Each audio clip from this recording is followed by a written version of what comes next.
প্রিয় দর্শক, আপনারা যে যেখানে আছেন সকলকে প্রীতি ও শুভেচ্ছা জানাচ্ছি। সেই সঙ্গে জন্মভূমি টিভিতে আপনাদেরকে স্বাগত জানাই।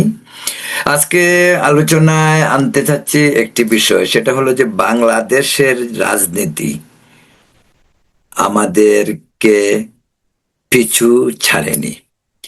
এই আমেরিকায়ও বাংলাদেশি দ্বারায় বাংলাদেশের রাজনৈতিক দলগুলোই তাদের কর্মকাণ্ড চালিয়ে যাচ্ছে, যদিও বাংলাদেশের নির্বাচন কমিশন কর্তৃক একটি আইন রয়েছে, সেটি হলো দেশের বাইরে দেশীয় রাজনৈতিক দলগুলোর কোনো ধরনের শাখা থাকবে না। কিন্তু সেই বিষয়টি আগের বিএনপি সরকার, আগের আওয়ামী লীগ সরকার, আর এখন তো বিএনপি সরকার সবে ক্ষমতা নিয়েছে 2 মাস হলো, তারা কিন্তু কখনোই মানেনি। যে কারণে এই আমেরিকায়, আমাদের এই নিউ ইয়র্ক শহরে বাংলাদেশের আওয়ামী লীগ, বাংলাদেশ জাতীয়তাবাদী দল বিএনপি সহ অন্যান্য রাজনৈতিক দল গুলিও রয়েছে, জাতীয় সমাজতান্ত্রিক দল, জাতীয় পার্টি রয়েছে। জামাত সেই অর্থে তাদের জামাতে বাংলাদেশ জামায়াতে ইসলামী নামে জামাতের কোনো সংগঠন এখানে নেই। অন্যান্য মুসলিম সংগঠন রয়েছে, বা সেগুলি সরাসরি রাজনীতির সঙ্গে সম্পৃক্ত নয়। তাই এই নিউ ইয়র্কে একমাত্র বলা যেতে পারে যে জামাতে ইসলামীর নামে কোনো সংগঠন এখানে নেই, তাদের কোনো কর্মকাণ্ড নেই। হতে পারে তারা ভিন্ন নামে ধর্মীয় সংগঠনের বা ধর্মীয় বিভিন্ন প্রতিষ্ঠানের মাধ্যমে কাজ করে, সেটা অন্য বিষয়। কিন্তু আওয়ামী লীগ এবং বিএনপি আজকে 25-30 বছর যাবৎ নিউ ইয়র্কে বাংলাদেশি ধারায় বাংলাদেশি রাজনীতির যত ধরনের রং বেরঙ্গের অনুষ্ঠান থেকে শুরু করে হাতাহাতি, মারামারি, আত্মকলহ, কুন্দল দলের ভিতরে বাহিরে, সেটা সবসময় প্রকাশ পায়।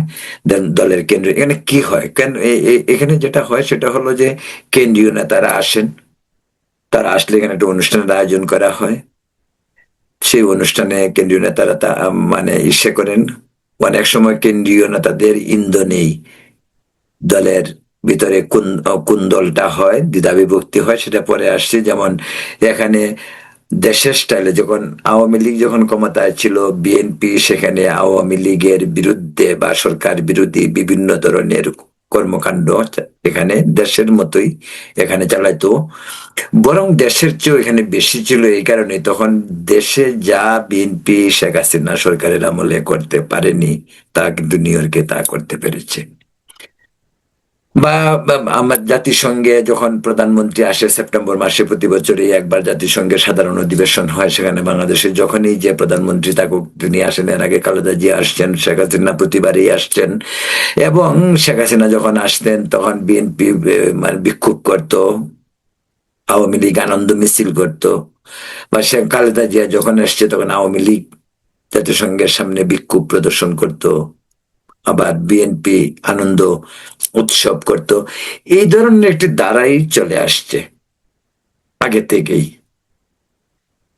এবং সেখানে যে দেশের মতোই শোনা যায়, যেটা মানে আওয়ামী লীগ, অন্তত আওয়ামী লীগের নেতা 2-1 জনের সঙ্গে যে আমার কথা হলো, তাদের বক্তব্য যে এটাই, যে যুক্তরাষ্ট্রে নিউ ইয়র্কের আওয়ামী লীগের হেডকোয়ার্টার বলা যেতে পারে এখানে। আর যুক্তরাষ্ট্র আওয়ামী লীগকে দেশের একটি জেলার আওয়ামী লীগের মর্যাদা দেওয়া হয়, সে বিএনপিরও সম্ভবত তাই। তো প্রশ্ন হলো যে দুটো দলেরই কিন্তু কমিটি ছিল। বিএনপির কিন্তু আগে কমিটি ছিল, আব্দুল লতিফ সম্রাট ছিলেন সভাপতি, তারপর সেক্রেটারি ছিলেন জিল্লুর রহমান জিল্লু। আওয়ামী লীগের যে কমিটি, সেই কমিটির ছিল এখনো আছেন যিনি, তিনি হলেন ডক্টর সিদ্দিকুর রহমান এবং সাধারণ সম্পাদক আব্দুল সামাদ আজাদ। বিএনপির সেই সেই কমিটি অনেক আগেই ভেঙে দেওয়া হয়েছিল, বিএনপির কোনো কমিটি নেই। তাই বিএনপি এখন বিভিন্ন গ্রুপে তারা তাদের কর্মকাণ্ড চালিয়ে যাচ্ছে। সেই জন্য আগেই বলছিলাম যে আত্মকলহটা কিন্তু দুদলেই, দেশের মতোই কিন্তু এখানে মিটিং এ মারামারিও হয়, চেয়ার তুলো পর্যন্ত। এই গত সপ্তাহে বিএনপির অনুষ্ঠানে মারামারি, এক ধরনের মারামারি বলতে হাতাহাতি, চেয়ার উপরে তোলা, চেয়ার নিচে ফেলে দেয়া, এই ধরনের তর্ক বিতর্ক, উত্তেজনা, এইরকম বিএনপির মিটিং এ হয়েছে গত সপ্তাহে এই জ্যাকসন হাইটে, আমাদের নিউ ইয়র্কে। জ্যাকসন হাইটস নিউ ইয়র্ক বাংলাদেশিদের রাজধানী বলে খ্যাত। সেখানে নবান্ন রেস্টুরেন্টে ঘটনা ঘটেছে। এর আগে তো বহুবার ঘটেছে, হাতাহাতি মারামারি পর্যন্ত হয়েছে, পুলিশ এসেছে, অ্যারেস্ট হয়েছে, এরকম হয়েছে। আওয়ামী লীগের কর্মী অ্যারেস্ট হয়েছে, বিএনপির কর্মী অ্যারেস্ট হয়েছে, জাতিসংঘের সামনে অনুষ্ঠানে সেখানেও মারামারি হয়েছে, সেখানেও পুলিশ অ্যারেস্ট করেছে, জেলে নিয়েছে, পরে আবার ছেড়ে দিয়েছে। এইগুলি একেবারে বলা যেতে পারে দেশি স্টাইলে আওয়ামী লীগ এবং বিএনপি নিউ ইয়র্কে রাজনীতি করছে। আমি এই দুটো দলের কথাই বলছি যে তারাই বড় দল এবং তাদেরই সবচেয়ে বড় কর্মকাণ্ড এবং সদস্য রয়েছে। আওয়ামী লীগের চেয়ে বিএনপি যখন বিরোধী দলেও ছিল, বিএনপির সদস্য অনেক বেশি, আর আওয়ামী লীগ সরকারি দল থাকলেও তাদের সদস্য ছিল বিএনপির চেয়ে অনেক কম। কিন্তু এরই মাঝে দুটো দলে, বিএনপির তো কমিটি ছিল না, সেই বিএনপির আত্মকলহে এমন এক পরিস্থিতি হয়, সেই খালেদা জিয়ার আমলে বিএনপির কমিটি ভেঙে দেওয়া হয়, তারপরে নতুন কোনো কমিটি করা হয়নি। এখন পর্যন্ত বিএনপির কোন ধরনের কমিটি, এই সাবেক প্রেসিডেন্ট, সাবেক সেক্রেটারি, সাবেক অমুক, সাবেক এইভাবে এই সাবেক নিয়েই বিএনপি এখন চলছে। কিন্তু এরই মাঝে আবার বিএনপির ভিতরে এই মারামারি, উত্তেজনা এগুলি হচ্ছে একদম দেশি স্টাইলে। আওয়ামী লীগের ব্যাপারে আসুন, আওয়ামী লীগ যখন ক্ষমতায় ছিল তখন থেকেই সিদ্দিকুর রহমান, আজকে প্রায় 15 বছর যাবৎ প্রেসিডেন্ট, সেখানে আত্মকলহ, সেখানে বলতে গেলে আরেকটি কমিটি অলিখিত ভাবে হলেও আওয়ামী পরিবার বা আওয়ামী লীগ নামে আরেকটি কমিটি কিন্তু প্যারালাল কাজ করে। সেই কমিটির নেতৃত্ব দেন কি বলে ডক্টর প্রদীপ কর, মোহাম্মদ আলী, ইঞ্জিনিয়ার মোহাম্মদ আলী, আরো এরকম আরো কয়েকজন। তো আওয়ামী লীগ মূলত এখানে দুভাগে বিভক্ত, সেটা এখন থেকে নেই, বহুত আগে থেকে। যদি একটি কমিটি রয়েছে, এই কমিটির সাথে আত্মকলহে জেরে আরেকটি কমিটি সেখানে কাজ করছে প্যারালাল। আবার শেখ হাসিনা সেসব জানতেন, একাধিকবার শেখ হাসিনাকে এই বিষয়গুলি তারা বলেছে, কমিটি পুনর্গঠন করার কথা বলেছেন, শেখ হাসিনা কখনোই সেটা পাত্তা দেননি। তিনি সিদ্দিকুর রহমানের উপরেই ভরসা রেখেছেন এবং ডক্টর সিদ্দিকুর রহমানই গত 15 বছর যাবৎ নেতৃত্ব দিয়ে আসছেন। আর এদিকে তো আরেকটি কমিটি কাজ করছে। তবে এখানে আরেকটি বিষয়, সাবেক পররাষ্ট্রমন্ত্রী ডক্টর এ.কে.এম. আব্দুল মোমেন, তিনি একজন বড় প্লেয়ার, কারণ তিনিও কিন্তু 50 বছর আমেরিকা প্রবাসী। তিনি আবার সিদ্দিকুর রহমানকে পছন্দ করেন না, সিদ্দিকুর রহমানও হয়তো ওনাকে পছন্দ করেন। তাদের মধ্যে একজনের একেবারে দা কুমড়া সম্পর্ক বলা যায়। এই ডক্টর মোমেন আবার এই যুক্তরাষ্ট্র আওয়ামী লীগের ওই যে আগুন মানে অগ্নিতে গীতাহুতি দিতেন তিনি। তিনি আবার ডক্টর প্রদীপ করের নেতৃত্বে, মোহাম্মদ আলীর নেতৃত্বে যে আওয়ামী লীগের আরেকটি অংশ, সেই অংশের সমর্থক ছিলেন ডক্টর মোমেন।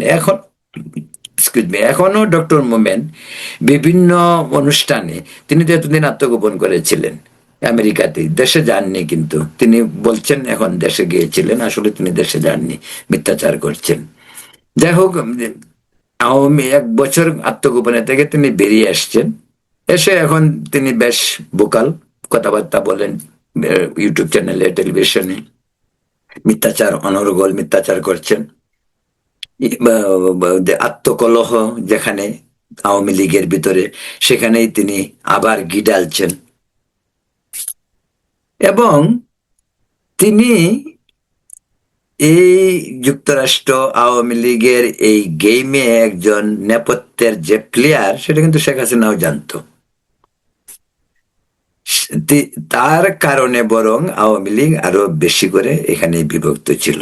যেমনটি ওই যে দেখলেন ওই দিন টেলিভিশনে এসে শেখ হাসিনা সরকারের সব মধু, সব রস তিনি খেয়েছেন। কে এখন শেখ হাসিনা সরকারের দুর্বলতাগুলি নিয়ে কথা বলে? দুর্বলতা থাকলে বলতেই পারে, এটা ভালো তো।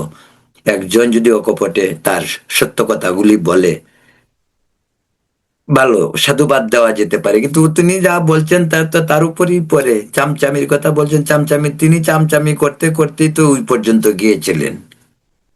উনি দুর্নীতি করে নাই, উনি মহা দুর্নীতি করেছেন, হাজার হাজার কোটি টাকা তিনি দুর্নীতি করেছেন। দুর্নীতি না করলে ওনার কিছুই ছিল না। 50 বছর আমেরিকা থাকলেও তার কিছুই ছিল না বলতে গেলে। এখন কোটিপতি হলেন কিভাবে?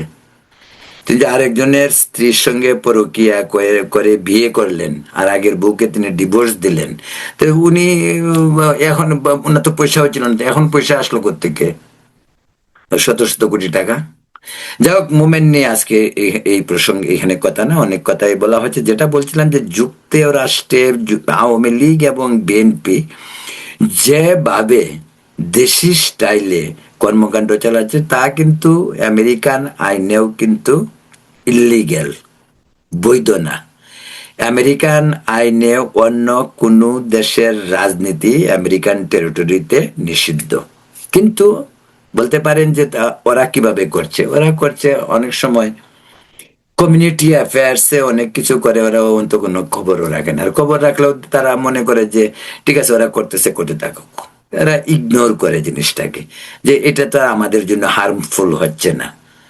ওরা বিদেশ থাকে, ওদের ওরা তো দেশ মিস করে, দেশের দ্বারা যা করেছে এখন তাই করছে। তাই আমেরিকানরা এটা খুব গুরুত্ব দেয় না। কিন্তু আমেরিকার আইনে কিন্তু যুক্তরাষ্ট্রে বিএনপি, আওয়ামী লীগ, জাতীয় পার্টি যত দল সব কিন্তু নিষিদ্ধ এবং অবৈধ। কিন্তু তারা বিষয়টিকে অত গুরুত্ব দেয় না। বাই দ্য ওয়ে, আরেকটি কথা বলে রাখি, এখানে যুক্তরাষ্ট্রে জাতীয় পার্টি, যেটা এরশাদের জাতীয় পার্টিও রয়েছে, এসে একই অবস্থা জাতীয় পার্টিতে। সেখানে আত্মকলহ, কোন্দল, দুটি গ্রুপ জাতীয় পার্টির ভিতরেও। জাসদ রয়েছে এখানে, জাসদের মাঝে এত আত্মকলহ না থাকলেও জাসদের দুটো গ্রুপ ছিল, এখন দুটো গ্রুপ এক হয়ে আপাতত কাজ করছে, এরকমটি দেখা যাচ্ছে। আর অন্যান্য রাজনৈতিক দল বলতে অন্যরা এখানে খুব একটা সক্রিয়তা নয়। জাতীয় পার্টির কথা বললাম। সবচেয়ে গুরুতর যে বিষয়টি, এখন যেহেতু বিএনপি এখন ক্ষমতায় আসছে, আওয়ামী লীগ তো এখন বিরোধী দলে বা দেশের বাইরে, কার্যক্রমে দেশে নিষিদ্ধ কার্যক্রম এখানে করতে পারতেছে। আওয়ামী লীগের একমাত্র কার্যক্রম এখন দেশের বাইরে, লন্ডনে, নিউ ইয়র্কে, কানাডায়, ইউরোপে, ফ্রান্সে, ইটালিতে, জার্মানিতে, সর্বত্র, অস্ট্রেলিয়া, জাপান, সর্বত্র, মধ্যপ্রাচ্য, দুবাই, সৌদি আরব, কুয়েত, আমিরাত, সব জায়গাতে আওয়ামী লীগের কার্যক্রম রয়েছে। শুধু আওয়ামী লীগের কার্যক্রম নিষিদ্ধ দেশে। তো এ কারণেই দেশের আওয়ামী লীগের কার্যক্রম দেশে নিষিদ্ধ থাকলেও দেশের বাইরে আওয়ামী লীগ অত্যন্ত সচল, এবং বলতে গেলে কর্মকাণ্ড তাদের অনেক বেশি। আগামী 30শে মে, না অ্যাকচুয়ালি 30শে এপ্রিল, আগামী সপ্তাহে আওয়ামী লীগ যাচ্ছে ওয়াশিংটন, বিক্ষোভ প্রদর্শন করবে স্টেট ডিপার্টমেন্টের সামনে, হোয়াইট হাউসের সামনে। উপলক্ষ এই যে বিএনপি কর্তৃক জাতীয় সংসদে আওয়ামী লীগের কার্যক্রম নিষিদ্ধ আইনটি, অধ্যাদেশটি আইনে পরিণত করা হলো, তার বিরুদ্ধে বিক্ষোভ প্রদর্শন করবে আমেরিকান ক্যাপিটালে। এরকম তারা এর আগেও বহুবার করেছে, বা বিএনপিও বহুবার করেছে আওয়ামী লীগের আমলে, স্টেট ডিপার্টমেন্টের সামনে, হোয়াইট হাউসের সামনে, জাতিসংঘের সামনে কন্টিনিউ করতে থাকে এগুলি কর্মকাণ্ড। তো এই কর্মকাণ্ড কিন্তু দেশের রাজনৈতিক কর্মকাণ্ড থেকে একদিক দিয়ে পিসফুল, খুব শান্তিপ্রিয় না, এমন বড় ধরনের কোনো ঘটনা এখানে ঘটনা। এটা হয়তো আমেরিকান আইনের কারণে, আইনের প্রতি ভয় ভীতির কারণে হইতে পারে, মোটামুটি ভাবে অনুষ্ঠানগুলি হচ্ছে। তো এই জন্য আওয়ামী লীগের জন্য এখন একটি প্লাস পয়েন্ট সেটাই, যেহেতু দেশে কার্যক্রম তাদের নিষিদ্ধ, কিন্তু আওয়ামী লীগ কিন্তু নির্বিঘ্নে দেশের বাইরে কাজ করতে পারতেছে এবং সেই কাজগুলি পুরোদমে। এখন বরং যেহেতু আওয়ামী লীগ দেশে নিষিদ্ধ, এখন বরং আওয়ামী লীগের কাজকর্ম বিদেশের মাটিতে বসে অনেক বেশি হচ্ছে। শুধু যে আওয়ামী লীগের কর্মকাণ্ড সেই বিক্ষোভের মধ্যে সীমাবদ্ধতা নয়, আমরা এটুকু খবর রাখি, আওয়ামী লীগের বিভিন্ন অ্যাঙ্গেল থেকে ওয়াশিংটনে এবং জাতিসংঘে বিভিন্ন লবিং গ্রুপের মাধ্যমে ওই সমস্ত জায়গাতেও কাজ করা হচ্ছে। তবে সেম কাজটি কিন্তু আওয়ামী লীগ যখন ক্ষমতায় ছিল তখন কিন্তু বিএনপি এবং অন্যান্য ইসলামিক যে যে দলগুলি, মানে ইসলামিক দল নাই, মানে বিভিন্ন সংগঠন যারা, তারাও কিন্তু ওয়াশিংটনে বা জাতিসংঘে তারাও কিন্তু সেই ধরনের লবিং কাজগুলি করেছিল। ওই যে মেটিকুলাসলি ডিজাইন যে যে বিষয়টা ডক্টর ইউনূসের, সেইগুলি তো এই আমেরিকার থেকেই হয়েছে, এরকম ভাবেই হয়েছে। নিয়ে মানে ডক্টর ইউনূস সচলই ছিলেন, হাসিনার প্রতি এত ক্ষুব্ধ ছিলেন ডক্টর ইউনূস। বিদেশে কিন্তু তিনি ষড়যন্ত্রের সঙ্গে সম্পৃক্ত ছিলেন। তিনি বলেন না উনি কিছু জানেন না, ওনাকে ওরা নিয়ে সবকিছুই সে জানে। সে জানে কর্মকাণ্ডগুলি করবে এবং তারা তাকে নিয়ে যাবে, সরকার পরিবর্তন হলে তাকেই প্রদান করা হবে, সেটা ডক্টর ইউনূস জানতো এবং পুরা নেটওয়ার্কের সঙ্গে তিনি বিগিনিং থেকেই জড়িত। সে বলে যে আমি জানতাম না, আমাকে তারা ফোন করছে, ও আমাকে তারা চায়, ব্লা ব্লা ব্লা, কিন্তু আসলে তো ঠিক তা নয়। উনি সমস্ত ষড়যন্ত্রের মধ্যমণি ছিলেন। বাংলাদেশে যে আন্দোলন হলো এবং 5 আগস্ট যে আন্দোলনে শেখ হাসিনাকে দেশ ছাড়তে হলো, সমস্ত পুরো আন্দোলনের নেপথ্যের নায়ক ছিল এই বাটপার ইউনূস এবং সে সফলভাবে এই কাজটি করতে পেরেছেন। প্রিয় দর্শক, জন্মভূমি টিভি দেখছেন আপনারা নিউ ইয়র্ক থেকে। আমরা প্রায় আজকের এই এপিসোডের প্রায় শেষ পর্যায়ে। তো যেটা বলতে চাচ্ছি যে বাংলাদেশ ছেড়ে এলেও বাংলাদেশিরা বাংলাদেশের যে রাজনীতির ধারাকে প্রবাসে অব্যাহত রয়ে গেছে। ঠিক তেমনি ভাবে আমেরিকার মতো কানাডাতেও কিন্তু সেই বিএনপি আওয়ামী লীগ পুরোদমে কাজ করে। লন্ডনে একই অবস্থা, অন্যান্য জায়গার কথাও আগেই বলছি।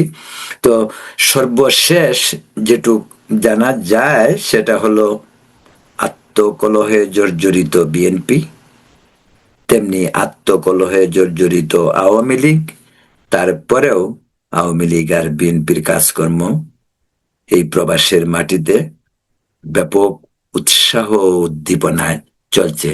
উৎসাহ এই কারণেই, সেটা হলো বিএনপি, তারা সবে ক্ষমতায় আসছে। আওয়ামী লীগ ক্ষমতা হারানোর বেদনা আরো বেশি করে উজ্জীবিত হয়ে সংগঠনের কাজকর্ম করে যাচ্ছে। যেহেতু দেশের মাটিতে তারা কাজ করতে পারছে না, সেহেতু প্রবাসের কাজগুলি অনেক জোরদার করা হচ্ছে, যার প্রভাব দেশেও পড়তে পারে এবং আন্তর্জাতিক সম্প্রদায়ের কাছেও যেতে পারে, সেটাই লক্ষ্য। প্রিয় দর্শক, এখন এ পর্যন্তই। জন্মভূমি টিভি থেকে আপনাদেরকে আবারও ধন্যবাদ জানাচ্ছি।